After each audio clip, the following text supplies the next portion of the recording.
Well, North Dakota has been creating jobs much faster than Montana. I think Montana has added a few thousand jobs just in recent months. In fact, if you go back to last October, Montana had fewer jobs, fewer people working this last October than we did the October before.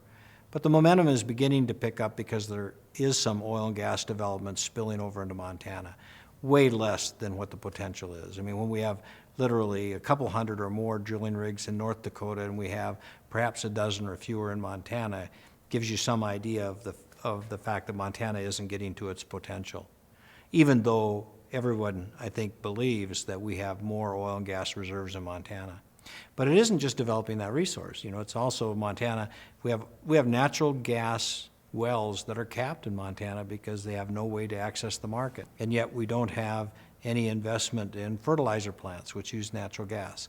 So part of what we have to challenge ourselves to do is to take these natural resources, develop them the next stage further, to create more jobs and more employment. We should have coal-fired generation in Montana and exporting electricity, not just exporting coal.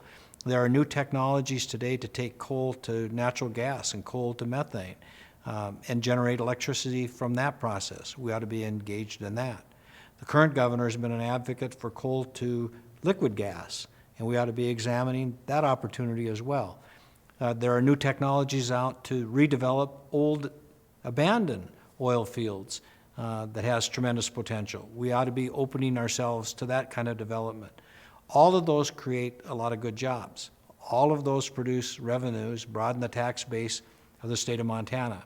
If we can take them to the second and third stage of development by dealing with property taxes, other regulatory and legal issues, we can add more and more jobs all the way.